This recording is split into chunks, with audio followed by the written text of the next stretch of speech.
বলেন? আপনারা দেখছেন কিনা জানি না, ইসরায়েল নতুন করে আবার নতুন নতুন দেশে হামলা শুরু করে দিয়েছে। দেখেন নাই? কথা বলে না। আমরা বাংলাদেশের মানুষ। আমরা কোন দেশের মানুষ? আমরা বাংলাদেশের মানুষ। আমরা প্রত্যেকটা দেশে কিন্তু পক্ষে বিপক্ষে লোক থাকে, থাকে না? আপনার আমার মধ্যেও কিন্তু মত পার্থক্য থাকতে পারে, কিন্তু আমরা মুসলমান হিসাবে, একজন বাঙালি হিসাবে, বাংলাদেশের মানুষ হিসাবে আমরা সবই একই প্ল্যাটফর্মে আসতে চাই। তাই কি চাই না? যদি আমরা না চাই তাহলে কিন্তু আমাদের ফিউচার কিন্তু মোটেও ভালো হবে না। আমাদেরকে খেয়াল করতে হবে। এই কথাটা এই জন্য বলেছি, আপনারা দেখবেন বেঈমান কাফেরেরা যখন তারা কোনো কাজ করে, তাদের কোন ধর্মীয় উপাসনালয়ে যখন যায়, আপনারা দেখবেন তাদের মধ্যে কোন ধরনের কোন কার্পণ্যতা থাকে না। কিন্তু আমাদের, আমরা মুসলমান, আমাদের যে ধর্মীয় ম্যাক্সিমাম লোকই খামখেয়ালি করে নিজের মতো করে নিতে থাকে, চলাফেরা করে। আর এটা হচ্ছে আমাদের মুসলমানদের জন্য সবচেয়ে বড় অসুবিধার কারণ। কথা বলা যায় না, বহু সময় নেই। ঠিক আছে, ওকে, ঠিক আছে। আপনারা সবাই সত্যি খুশি? আর যারা বলেন বেশি খুশি না কম খুশি? বেশি খুশি। বেশি খুশি যারা আল্লাহ আল্লাহ রাসূলের গোলামি করতে গিয়ে বেশি খুশি হয়, আল্লাহ এবং আল্লাহর হাবিবও তাদের প্রতি বেশি খুশি থাকে। এবং রাসূল বলেছেন সবচেয়ে বড় ভয়ঙ্কর যে জায়গা কাল হাসরের ময়দান, যারা এই পৃথিবীতে বেশি খুশি, কাল হাসরের ময়দানে রাসূলকে তারা খুব বেশি কাছে পাবে। এই আপনারা এখানে উপস্থিতি কম, তাতে আমার বিন্দু পরিমাণ কোন দুঃখ নেই। কারণ অসংখ্য অগণিত অমনোযোগী উপস্থিতির চাইতে মনোযোগী উপস্থিতি, প্রেমিক উপস্থিতি আমরা মুসলমান হিসাবে আমাদের জন্য অত্যন্ত লজ্জাজনক, অত্যন্ত কলঙ্কজনক। এটাকে মাইকের জন্য দিতে আমরা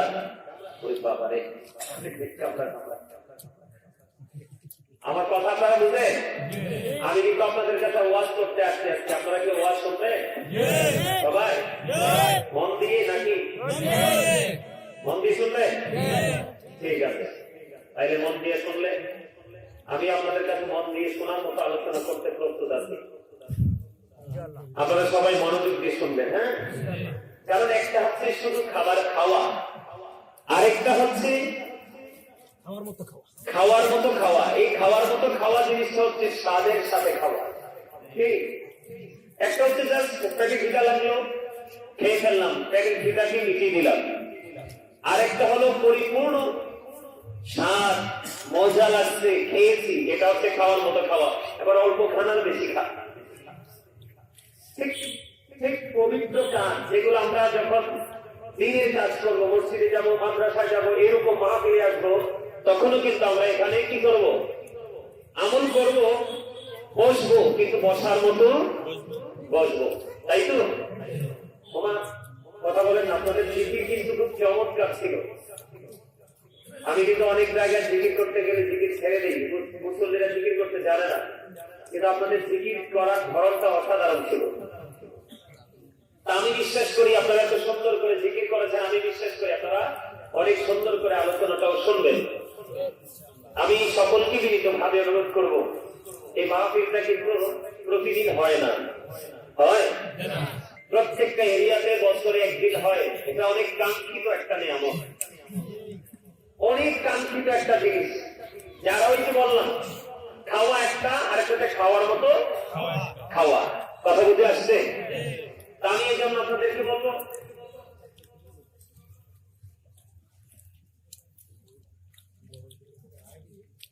আমার কথা বুঝতেছেন আপনারা সবাই? সম্মানিত উপস্থিতি, আমি আজকে স্বাদ নিয়ে একটু আলোচনা করবো। স্বাদ মানে মজা। কি শুনবেন? শুনবেন বেশিক্ষণ সহ্য করে।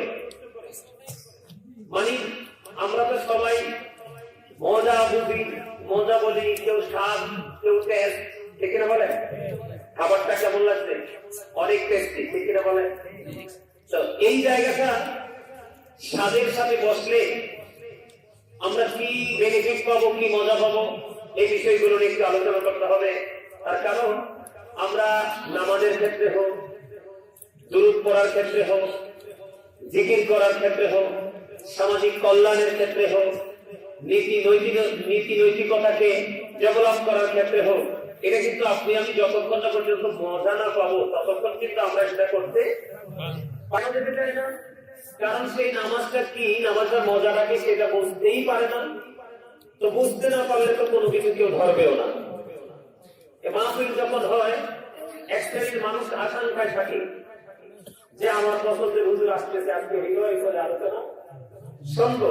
আর আরেক শ্রেণীর মানুষের প্রত্যাশা থাকে যে পাশে কিন্তু অনেক দোকানপাট বলবে, আমি সেখান থেকে কিছু কেনাকাটা করবো। সে কিন্তু ওই জায়গাটা স্বাদ পাইছে, আর যে আল্লাহ রাসূলের প্রেমিক থেকে কিন্তু এই জায়গাটা স্বাদ পাইছে, ঠিক করে বলেন? তো স্বাদ এমন একটা জিনিস, এটা আপনি যতক্ষণ না পর্যন্ত নিজের মধ্যে সেই ফিলিংসটা আনতে না পারবেন, এটাকে ফিল করতে না পারবেন, ততক্ষণ পর্যন্ত আপনাকে কেউ বুঝিয়ে সুঝিয়ে কি করতে পারবে না। যেমন আমি আপনাদেরকে যদি এক্সাম্পল দিই, আমরা যখন নামাজ পড়ি, নামাজে কিন্তু আমাদের দুটো জিনিস বেশি, একটা হলো কোরআন তেলাওয়াত, আর একটা হলো তাসবিহ পাঠ করা। কথা বলেন? এটার মধ্যে কিন্তু কি আছে? এটার মধ্যে কিন্তু মজা আছে। যেমন ধরেন আমরা জুমার নামাজ, সাইয়্যিদুল আইয়াম, এটা একটা শ্রেষ্ঠ দিন, এটা পবিত্র রোজার ঈদ, কুরবানির ঈদ, সব দিনের চাইতে এটা দামি। সুবহানাল্লাহ বলেন না? এটা এত বেশি দামি। জুমার দিনটা, শুক্রবারটা, এটা ফ্রাইডে, এত একটা মজার জিনিস। এই দিনেও দেখবেন আপনার আমার মাঝে অনেক মানুষ আছে, আপনার তারা একেবারে লাস্ট টাইমে মসজিদে আসে। অনেকে দেখা যায় ইমাম সাহেব খুতবা দিয়ে দিচ্ছে, কিন্তু তার মসজিদে আসার সময় না হয় না। আরেকজন আছে এখনো হুজুর আসে নাই, সবার আগে মসজিদে আসে না। এটা কেন হয়? ওই যে যিনি আগে যাওয়ার স্বাদ পেয়েছে, আর পরে কেন যায়, যিনি মসজিদে আগে অ্যাটেন্ড করার যে মজা স্বাদ সেটা পায়নি এবং বোঝেনি, এই জন্যই সমস্যাটা। যেমন আমি এক্সাম্পল দিই, যিনি স্বাদ পাইছো না, স্বাদটা কেমন? বন্ধুরে আমার, আমার নবী, আপনার নবী তো জাহানের বাদশা নবী, রাহমাতুল লিল আলামিন নবী, তিনি বলে দিয়েছে কেউ যদি জুমার দিনে সবার আগে মসজিদে যায় এবং সবার পরে যদি মসজিদ থেকে বের হয়ে আসে, আপনার আমার প্রাণের নবী তো জাহানের বাদশা নবী তিনি বলে দিয়েছেন, তুমি যদি সবার আগে মসজিদে যেতে পারো এবং সবার আগে যদি তুমি সবার পরে যদি মসজিদ থেকে বের হয়ে আসো, আল্লাহ রাব্বুল আলামিন খুশি হয়ে তোমার আমলনামায় প্রত্যেকটা কদমের বিনিময়ে 1 বছরের নফল ইবাদতের সওয়াব দেওয়া হবে। সুবহানাল্লাহ, মজা হয় নাই? সুবহানাল্লাহ। শুরুতে আপনাদের আল্লাহ আল্লাহ জিকিরটা যখন মজা হয়েছে, সেই তুলনায় এই সুবহানাল্লাহটা মজা হয় না। খাবারে লবণ না দিলে খাবার স্বাদ হয় না, স্বাদ না হইলে কিন্তু খাবার খাওয়া যায় না। ঠিক তেমনি ভাবে আল্লাহ রাসূলের প্রেমিক হতে না পারলে কখনোই কিন্তু আপনার আমার কাছে আমলটা মজা লাগবে না। আমলটা যদি মজা না লাগে তাহলে আমল করতে মন চাইবে না। কথা বলেন ঠিক না? ঠিক। আর যারা বলেন, আমি আপনাকে এক্সাম্পল স্বরূপ দিতে চাই বন্ধু। আপনার এই মসজিদ থেকে আপনার বাড়ি পৌঁছাইতে 50টা কদম লাগবে। কয়টা? 50টা কদম লাগবে। আপনার 50টা কদমের বিনিময়ে 50,000 বছরের ইবাদতের সওয়াব দেওয়া হবে। শুধুমাত্র সবার আগে আসা এবং সবার পরে বের হয়ে যাওয়ার কারণে বলে হুজুর এখানকার মধ্যে রহস্যটা কি? যেই ব্যক্তিটা সবার আগে আসে তার ইমানটা একদম, এবং যে ব্যক্তি সবার আগে মসজিদে যেতে চায়, পবিত্র কাজে নিজেকে ইনভলভ করতে চায়, আপনাকে ভুলে গেলে চলবে না। ওই মানুষটার মধ্যে তাকওয়া আছে, টেকসই তাকওয়া কি আছে?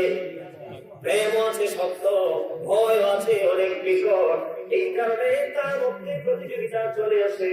আমি সবার আগে মসজিদে যাব এবং সবার পরে আমি মসজিদ থেকে বের হব। জোরে জোরে করুন সুবহানাল্লাহ, আরেকটু মহব্বতে পড়ুন সুবহানাল্লাহ। তারপরে আমার বোঝাটা আপনাকে আগে দিতে হবে।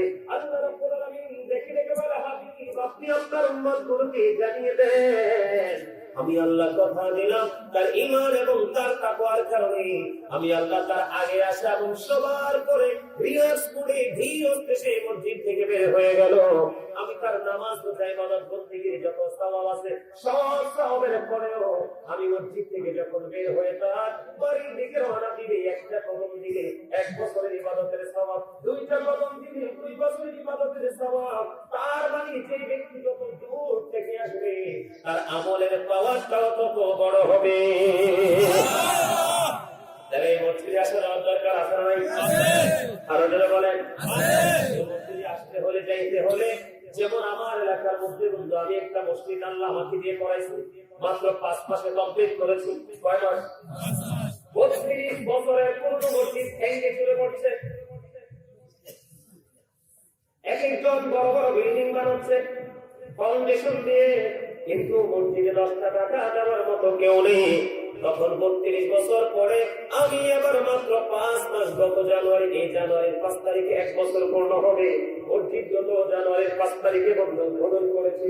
তখন মানুষ ভয়ে মানুষ যেত না, এখন জমা চলতেছে, মানুষগুলো ধীরে ধীরে মসজিদের দিকে আকৃষ্ট হচ্ছে। যেরকম সুবহানাল্লাহ। মানুষকে বুঝাইতে হলে, মানুষকে আকৃষ্ট করতে হলে আকৃষ্ট করার মতো পরিবেশ তৈরি করতে হয়। আর এই আকৃষ্টতা সবার দ্বারা সম্ভব হয় না। মসজিদের কাজ, মাদ্রাসার কাজ, এই পবিত্রতার কাজ সবার দ্বারা হয় না। যেই ব্যক্তি এটার স্বাদ বোঝে, মজা বোঝে, ওই ব্যক্তির জন্য এই নসিবে, এই ব্যক্তির দ্বারাই এই নিয়ামত সাধিত হয়। ঠিক কিনা বলেন? আমি যদি আপনাদেরকে বলি বন্ধু, মসজিদ এমন একটা জিনিস, বাইতুল্লাহ আল্লাহর ঘর। আল্লাহ হাবিব সরকার মদিনা তিনি বলে দিয়েছেন, যে ব্যক্তি পৃথিবীতে বড় হোক বা ছোট হোক, বেড়া দিয়ে হোক বা টিন দিয়ে হোক অথবা মাটি দিয়ে হোক, যেইভাবে হোক, সে যদি নিয়ত করে একটা মসজিদ বানায়, কারণ যার ক্ষমতা যেমন আছে সেই কিন্তু তেমনই করবে। আপনার ক্ষমতার বাইরে যাওয়ার কোনো আপনার ইখতিয়ার নাই, আর ইচ্ছে থাকলে আপনি যেতে পারবেন না। এই জন্য আপনারা আপনাদের নবী তিনি বলে দিয়েছেন, যেই ব্যক্তি বন্ধ পৃথিবীর বুকে ছোট হোক বড় হোক মসজিদ বানাবে, আল্লাহ রাব্বুল আলামিন ওই ব্যক্তির জন্য আল্লাহর কুদরতিভাবে তিনি জান্নাতে ঘর বরাদ্দ রেখেছে। জোরে জোরে বলেন না সুবহানাল্লাহ, আরো জোরে মহব্বতে পড়ুন সুবহানাল্লাহ। আলামিন জান্নাতের মেহমানদের জন্য খাবারের ব্যবস্থা রাখছে, এর মধ্যে একটা খাবার হলো সুবহানাল্লাহ। আরো জোরে সুবহানাল্লাহ। যেমন আপনি পৃথিবীতে দেহের প্রশান্তির জন্য কখনো চা খান, এটাও খাবার, এই খাবার ঠিক তেমনি আপনার আমার প্রাণের নবী তিনি জানিয়ে দিয়েছে, জান্নাতের বাগানে যখন আসবা, জান্নাতের বাগান থেকে তোমরা ফল খেয়ে নিও। ইয়া রাসূলুল্লাহ, ইয়া হাবিবাল্লাহ, সেই ফলটা কি? আমার নবীজি জানিয়ে দিয়েছে, ওই মসজিদ একটা জান্নাতের বাগান, এটা হলো চিরস্থায়ী বন্ধু, এটা ধ্বংস হবে না। তার জান্নাতের দিন সেই ব্যক্তির প্রেম যত বেশি মসজিদের সাথে ছিল, ওই ব্যক্তিকে ছাড়া মসজিদ জান্নাতে যাবে না। এই যে আপনার পাশে মসজিদ, আবার কোন ইমান করতে হবে, কারণ বাংলাদেশে এখন এইরকম মসজিদ আর নাই, আছে? আপনারা দেখেন মজাটা কত। আল্লাহ হাবিব বলে দিয়েছেন, বন্ধু তোমরা যখন জান্নাতের বাগানে যাও, যেমন পৃথিবীর দেহের খাবার, কিসের খাবার? দেহের খাবার যেমন পৃথিবীতে বিভিন্ন কোয়ালিটির হয়, রুহের খাবারও আপনার আমার জন্য বিভিন্ন কোয়ালিটির। সুবহানাল্লাহ বললেন, এটা এক কোয়ালিটির খাবার। আলহামদুলিল্লাহ বললেন, এটা এক কোয়ালিটির খাবার। আল্লাহু আকবার বললেন, এটাও খাবার। লা ইলাহা ইল্লাল্লাহ বললেন, এটাও খাবার।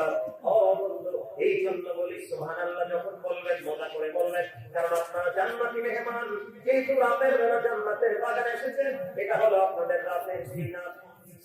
সুবহানাল্লাহ বলেন। এটা আমার কথা নয়, এটা রাসূলের কথা, হাদিস শরীফের কথা। আল্লাহর হাবিব বলেছেন, সেই ব্যক্তি পৃথিবীর বুকে মসজিদ বানাবে, ওই ব্যক্তির জন্য আল্লাহ রাব্বুল আলামিন স্পেশাল জান্নাতে ঘর বরাদ্দ রেখেছে। সুবহানাল্লাহ।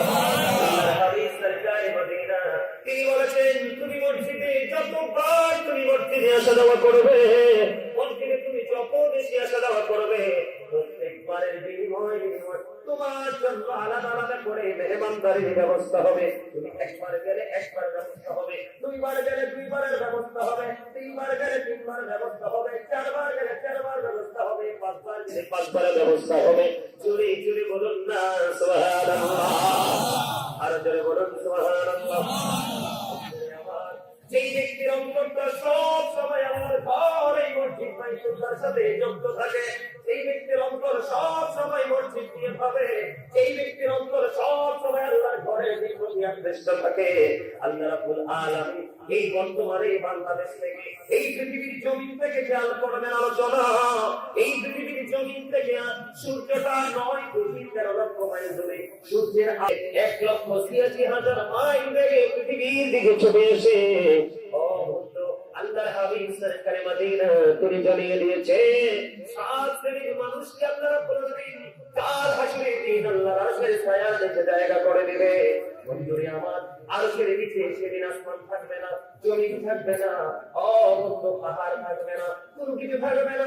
আল্লাহ রাব্বুল আলামিন বলে দিয়েছে, ইদাস-সামাউন ফাতারাত ওয়া ইদাল কাওয়াকিবু ইনতাসারাত ওয়া ইদাল বিহারু ফুজ্জিরাত।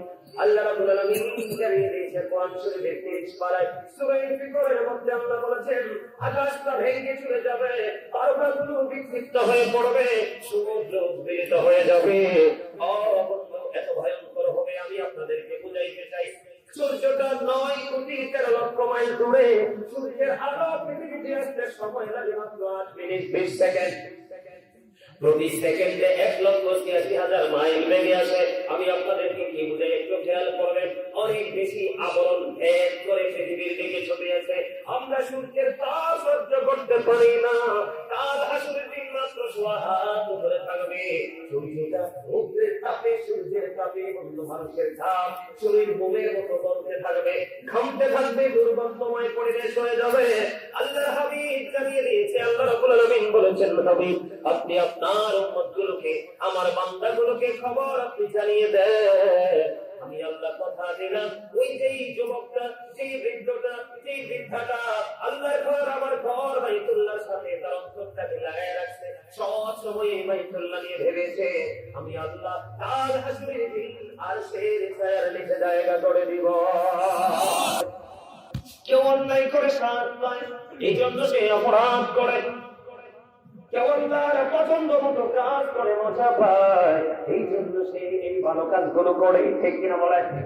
যেমন আমি আপনাকে বলি, মজা করে সাজানোর জন্য মসজিদটাকে নিজের মতো করে সাজিয়ে আবার তিনি যান তার গন্তব্যে, দেশের বাহিরে চলে গেছে।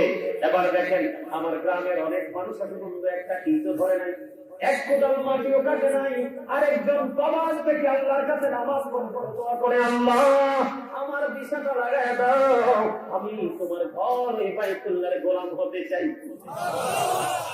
দেশে থেকে, বাড়ির আঙ্গিনা থেকে কাছেও আসে নাই, কি করে নাই?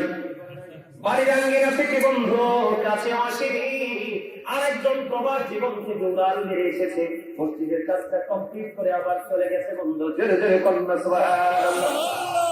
এখন মসজিদ, আমি আপনাদেরকে বলতেছি, স্বাদ কি? স্বাদ আমরা সবাই জানি মিষ্টি মজা, মিষ্টি মিষ্টি, কিন্তু বন্ধু না খাইলে বোঝা যায় না কোন মিষ্টির কেমন স্বাদ। কথা বলে না? আপনি গুড় না খাইলে বুঝবেন না এটা কেমন স্বাদ, চিনি সুগার না খাইলে আপনি বুঝবেন না এটা কেমন স্বাদ।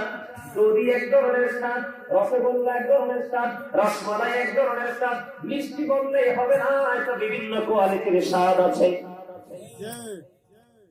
মসজিদ নির্মাণ করাতে একটা স্বাদ, এবং মসজিদের ভিতরে নামাজ পড়ার মধ্যে আর একটা স্বাদ। কথা বলে না? এবং মসজিদ কমপ্লিট হওয়ার পরে আরো একজন যোগ্য দক্ষ একজন ইমাম এবং খতিবের পিছনে নামাজ পড়বো, ওটা হলো আরেকটা ব্যতিক্রম স্বাদ। বন্ধু, আমি আপনাকে যদি একটু সাপ নিয়ে কথা বলি, ইমাম বুখারীর জীবনী থেকে বন্ধু তথ্য পেয়েছি, ইমাম বুখারীর জীবনী থেকে তথ্য পেয়েছি। আজকে আমি যেমন জুব্বা পড়েছি, এখানে অনেক আলেমরা জুব্বা পড়ে এসেছে।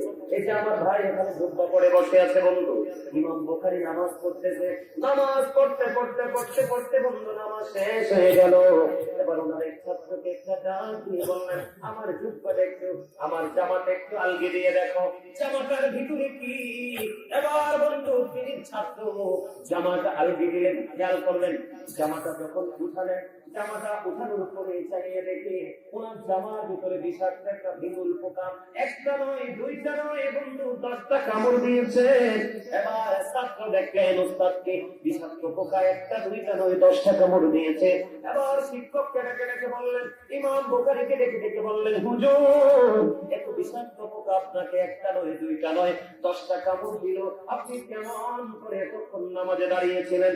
এবার ইমাম বুখারী একটা ডাক দিয়ে বললেন, আমি যখন নামাজে দাঁড়িয়েছি, নামাজে দাঁড়ানোর পরে আমি যখন কোরআন তেলাওয়াত শুরু করেছি, আমি কোরআন তেলাওয়াত করতে গিয়ে এত বেশি মজা পেয়েছি, ওই বিষাক্ত পোকার কামড় আমি অনুভবই করতে পারি না। ইমাম বুখারীর জীবনী থেকে বন্ধ পেলাম। আপনারা আবার খেয়াল করেন, বিমূল পোকায় একটা কামড় দিলে কি সহ্য করা যায়? কথা বলেন না, ধৈর্য ধরা যায়? সহ্য করা যায়? যায় না, যায় না।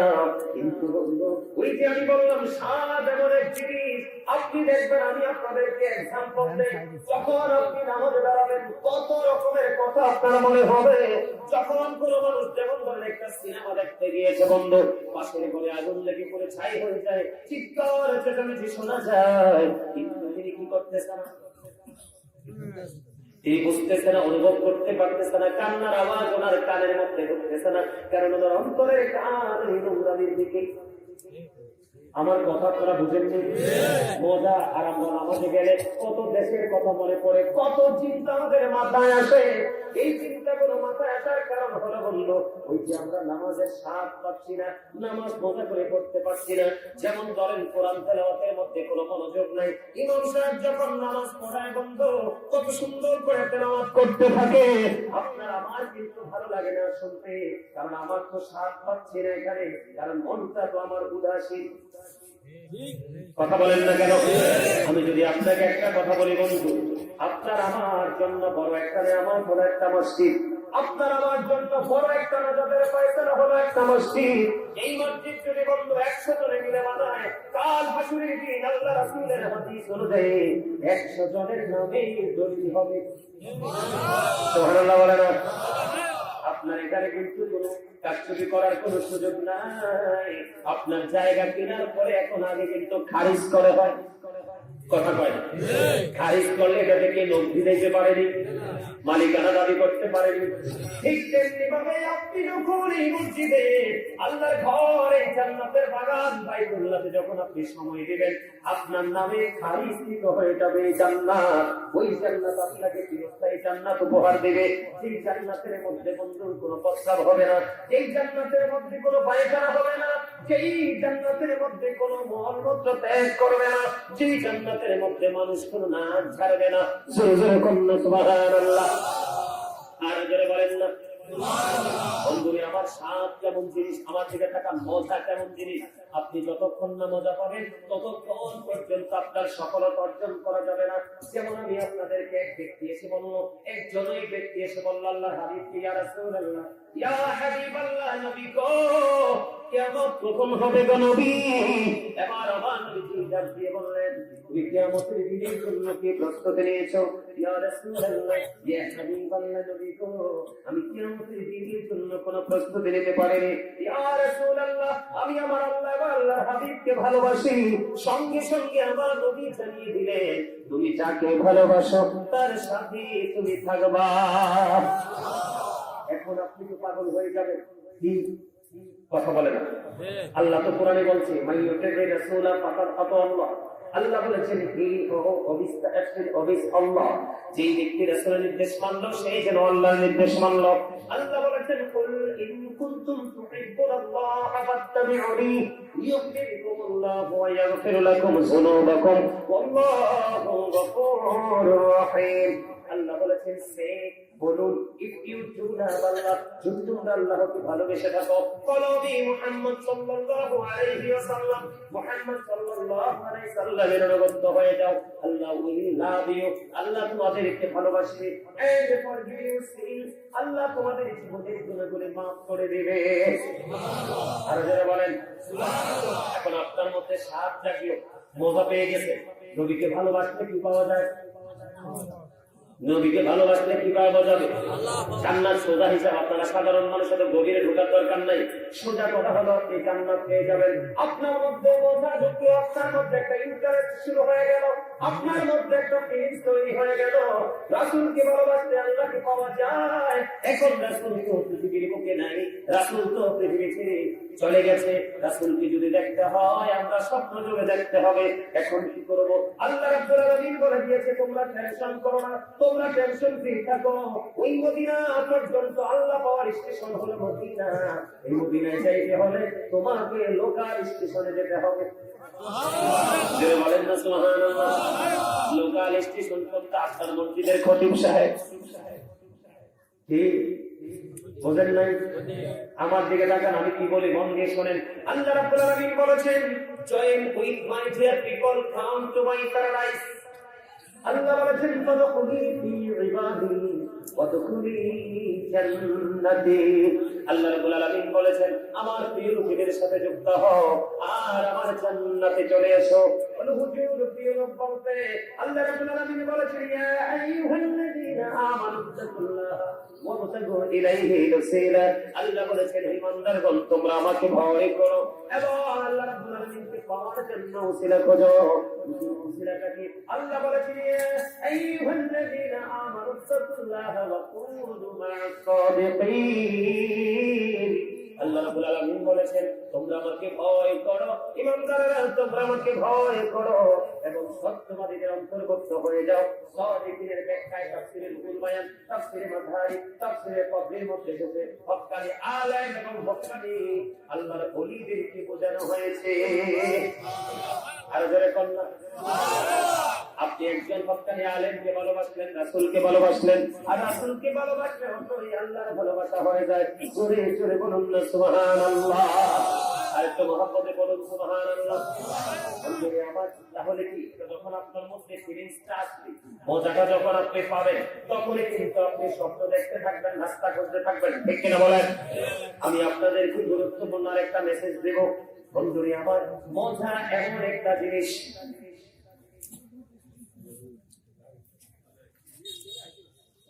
স্বাদ এমন একটা জিনিস, মজা এমন একটা জিনিস।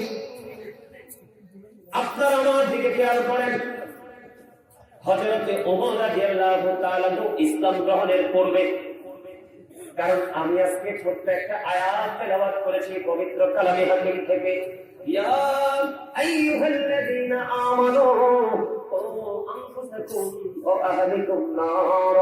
আল্লাহ রাব্বুল আলামিন বলেছেন ও believers, save yourself and your family from the fire।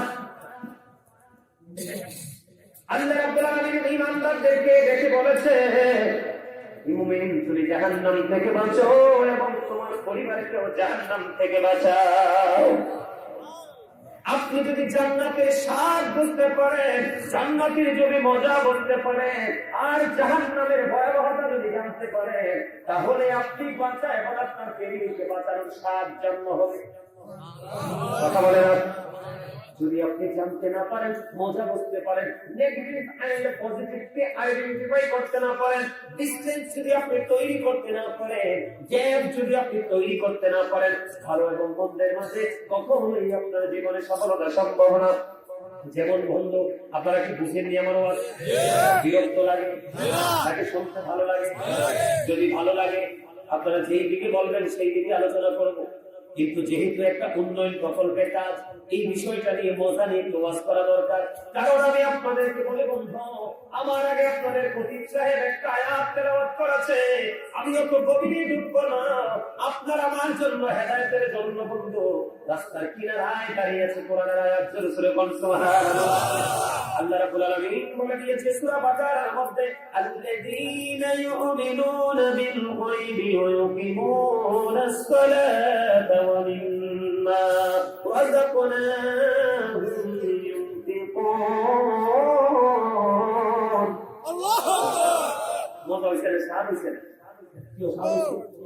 I দিয়া কথা বলা কি সাদ হইছে? এত মানুষ সুবহানাল্লাহ কইলে নিয়মের কথা। ইলেকশনের সময় কোন অমুক ভাইয়ের চরিত্র ফুলের মতো পবিত্র, সাথে নামাজ পড়ে না একত্র। আরে ভাই তোমরা হাসতেও তো পারো না, হাসিটা করে মজা করো। ওমা এটা আমার কথা না, রাসূল বলছে।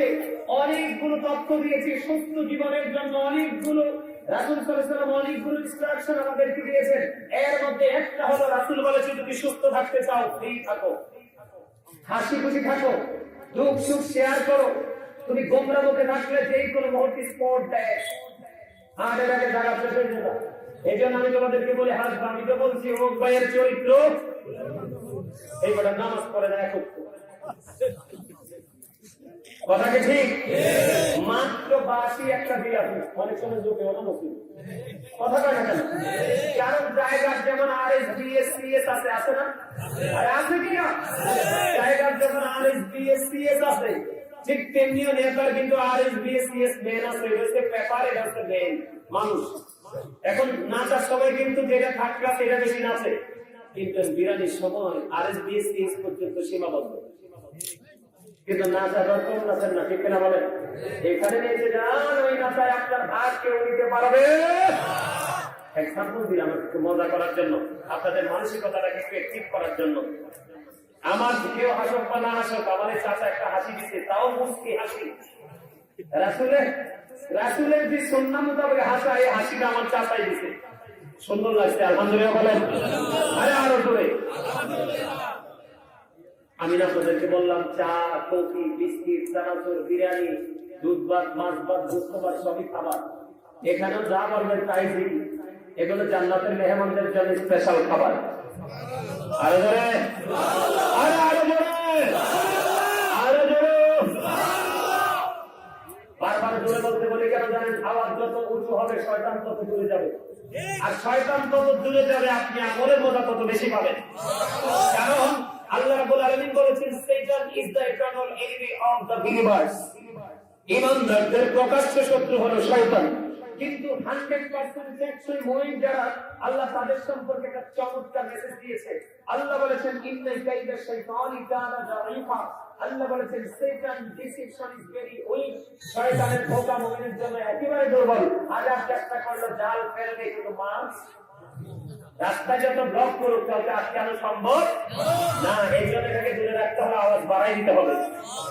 আর এখানে আরেকটা বিষয় আছে, ওই যে সাপরা বসলে কাজ করতে মন চায় না। কেউ কিন্তু মাটি গালায় মজা পায়, কথা কয় না। আরেকজন বৃক্ষর উপরে মজা পায়, আরেকজন আছে বেশিরাই চুরি করে আনতে মজা পায়, কথা কয় না কেন? মজার কিন্তু কিছু কি আছে, ক্লাস আছে, আছে কিনা? আমি আপনাদেরকে বলে আমার দিকে তাকান। আল্লাহ রাব্বুল আলামিন জবান দিতে আসার সময় গাড়ি নিয়ে ঢুকা যায় না, দোকানে এত মানুষ, কিন্তু সেই তুলনায় মাহফিল ফাঁকা। যারা আজকে দোকানে দাঁড়িয়ে মাহফিলকে ফাঁকা করলো, দোকান ভরা মাহফিল ফাঁকা, আমি বলবো এটাই হলো একজন মুসলমানের জন্য সবচেয়ে বড় ধোঁকা। কি আরে ভাই, কিছু সময়ের জন্য আসতে পারেন না, কবরে যেতে হবে না? যাবে যাবে। আল্লাহ কয় ইন্নাল্লাহা সারিউল হিসাব, Allah is going to take account. Allah বলেছেন ইন্না বাতশা রাব্বিকা লাশাদীদ। আল্লাহ বলেছেন the seizing of Allah is difficult. Allah ধরবে খুব শক্তভাবে, হিসাব নিবে। যাবেন কোথায়? লা ইয়ামুতু, people will not die that day. সেদিন মানুষ মরতে পারবে না। আল্লাহ বলেছেন ফিহা ওয়ালা ইয়াহইয়া, people will not be able to live that day. সেদিন মানুষ বাঁচতেও পারবে না। আল্লাহ বলেছেন ওমা হুমান হাবি ওয়াইবিন, people will not be able to escape that day। সেদিন মানুষ সেখান থেকে পালাতেও যাবেন কোথায়? ওই যে মাঝখানে একটা আয়াত তেলাওয়াত করছিলাম, মনে আছে? إذا السماء انفطرت وإذا الكواكب انتثرت وإذا البحار فجرت وإذا القبور بعثرت علمت نفس ما قدمت وأخرت سورة الله أكبر। প্রথম 3 আয়াতের অর্থ বলে দিয়েছি, এবার বলবো আপনাকে আমাকে আপনাদের তেলাওয়াত করার জন্য বন্ধু। আল্লাহ রাব্বুল আলামিন বলেছেন ওয়াইদাল কুবুরু বু'সিরাত আলিমাত নাফসুম মা কদ্দামাত ওয়া আখারাত। জোরে জোরে বলুন না সুবহানাল্লাহ, আল্লাহু আকবার। আল্লাহ কি কই জানেন? কবরটা যখন ওপেন হয়ে যাবে, কি হয়ে যাবে? কবরটা আপনারা মাঝ করে কথা বলা যাবে না, কথা বলা যাবে না দাদা।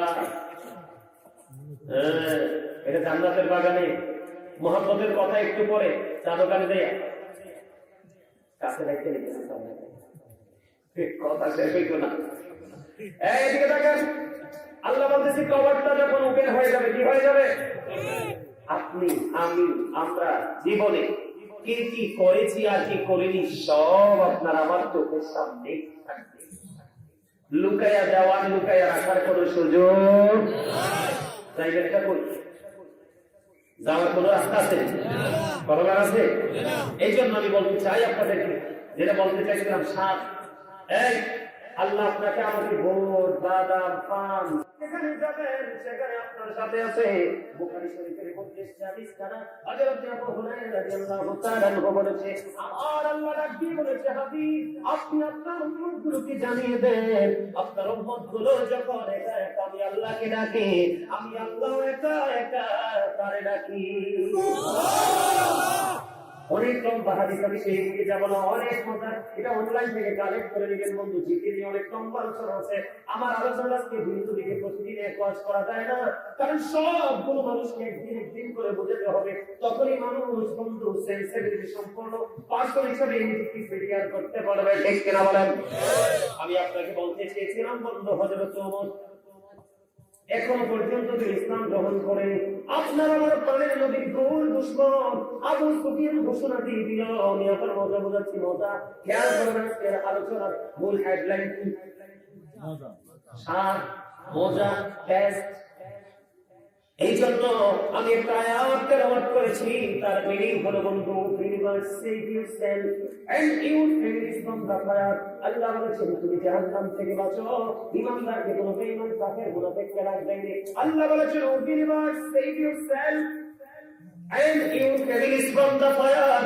আল্লাহ বলেছেন মুমিনকে দেখি, মুমিন তুমি নিজে জাহান্নাম থেকে বাঁচো এবং তোমার পরিবারকেও বাঁচাও। সুবহানাল্লাহ, আরে জোরে সুবহানাল্লাহ, আরে জোরে সুবহানাল্লাহ। আপনিও বাঁচছেন, আমিও বাঁচবো, এটার জন্য জানতে হবে মজা কোথায় আছে। কি হুজুর?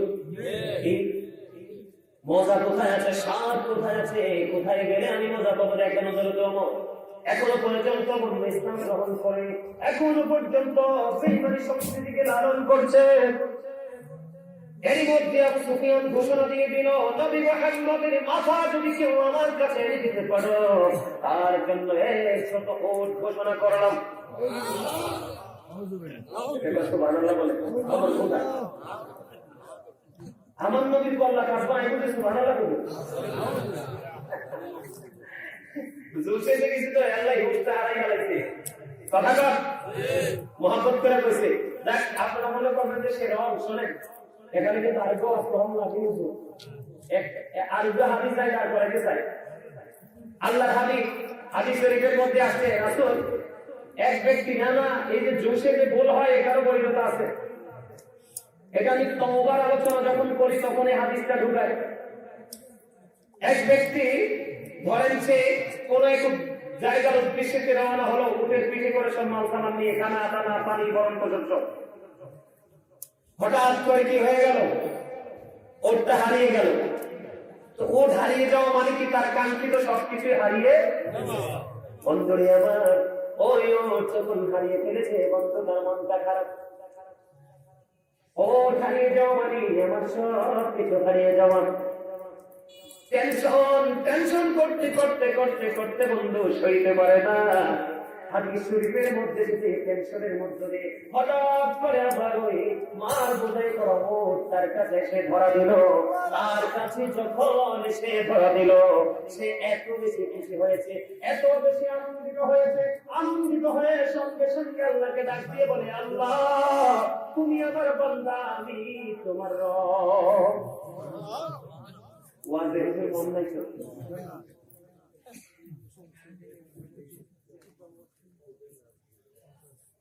যদি আপনারা ওয়াজটা যদি বুঝতেন, মনোযোগটা যদি থাকতো, আপনাদের সুবহানাল্লাহ অথবা হাসি এত উঁচু হতো সেটা কল্পনা করা যেত না, বুঝতে পারতেন আমি কি বলছি। এই জন্য আমি প্রায় ওয়াজে বলি, ম্যাক্সিমাম ওয়াজে বলি, এটা কোনো শুটিং স্পট না, এটা হচ্ছে তাকওয়ার জায়গা, প্রেমের জায়গা, বাজার করার জায়গা। কে কি নিবেন বাজার থেকে? যার পাওয়ার যত বেশি সে তত বেশি বাজার নিতে পারবে না। কথা বলেন না কেন? কেউ আসছে আজকে সর্বোচ্চ নিবে, উঠে বাজারে যাবে, কেউ আসছে গরুর বাজারে যাবে, কেউ খাসির বাজারে যাবে, কেউ মাছের বাজারে যাবে, কেউ সবজির বাজারে যাবে, আবার কেউ কেউ এতটাই উদাসীন রাস্তার পাশে দাঁড়িয়ে দাঁড়িয়ে শুধু দেখা ছাড়া আর কিছুই। ঠিক গোষ্ঠী মাহফিল নৌরানি জনসাধারণকে এমন অবস্থা, এমন মুসল্লি থাকে। আরে ভাই মার্কেট, কারণ এই মার্কেট থেকে মার্কেট করতে হলে, বাজার করতে হলে এডুকেশন স্কলার যারা তাদেরকে পেতে হয়। আপনি আমার কথা বলছেন, লোকটা কি হয়ে গেল? সবকিছু হারিয়ে ফেলেছে, মনটা খারাপ হয়ে গেছে। চিন্তার মধ্যে ব্যক্তি চিন্তা করতে করতে বলল পাগল তাই। এর মধ্যে ও ভোটওয়ালারা, এই ভোটওয়ালারা ভোট পকেটে ঢুকাও, এটা জান্নাতের বাগান, এখানে ভোট খাওয়ার জায়গা না, এইটা হলো তোমার আত্মার জন্য খোরাক নেওয়ার জায়গা। ও ভোটওয়ালারা সবগুলো পকেটে ঢুকাও।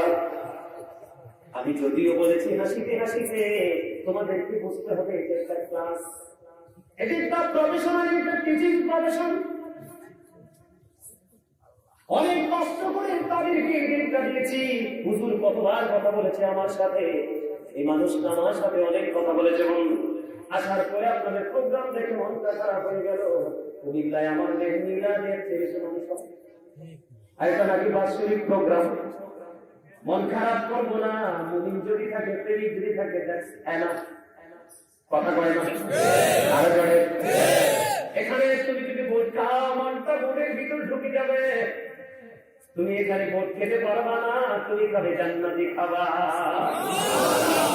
বলেন ঠিক না বেঠে? এটা হলো জান্নাতি খাবার খাওয়ার জায়গা। এর জায়গা কি বোটাম তৈরি যায় আবার। আলহামদুলিল্লাহ বলেন। ওই যে জোশ আসছে এদিক দিয়ে একটু। এবার কি করলেন? টেনশন করতে করতে করতে করতে এর মধ্যে তিনি চাইয়া দেখলেন ওটা আবার ফিরে এসেছে, ওট ফিরে পাওয়া মানে সব কিছু ফিরে পাওয়া। তিনি ওটা দেখে একটু বেশি খুশি হলেন, হারিয়ে যাওয়া সম্পদ ফিরে পেয়ে এত বেশি খুশি হলেন। সঙ্গে সঙ্গে আল্লাহকে একটা ডাক দিয়ে বললেন, আল্লাহ তুমি আমার বান্দা আর আমি হইলাম তোমার রব। জোশ আসতে ভুল হতেই পারে না, দোষের কিছু না। তোমার বলেন না বন্ধুরে আমার, আমার আলোচনাটা আমি করতে চাই একটু ধীরে ভাবে শোনেন। মজা আবু সুফিয়ান ঘোষণা দিয়ে দিল, নবী মুহাম্মদের মাথার উপরে দিতে পারো তাহলে 100 ওট তোমাকে পুরস্কার দেওয়া হবে।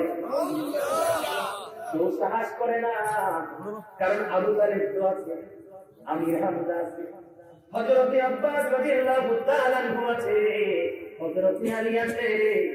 কার বড় সাহস, কার বড় দূরদর্শিতা, এতগুলো বুজওয়ান, এতগুলো বীর থাকতে কেমন করে নবী মুহাম্মদের দেহ থেকে মাথা আলাদা করে নিয়ে আসবো? কেউ রাজি হয় না। হঠাৎ করে বলল, হযরত ওমর তরবারি হাতে নিয়ে দাঁড়িয়ে গেলেন। আমি নবী মুহাম্মদের মাথা আমি নিয়ে আসবো। জোরে জোরে কন্যা নাউজুবিল্লাহ। উন্মুক্ত তরবারি নিয়ে আমার আপনার প্রাণের নবীর মত মুবারক দেহটাকে আলাদা করে দিবে।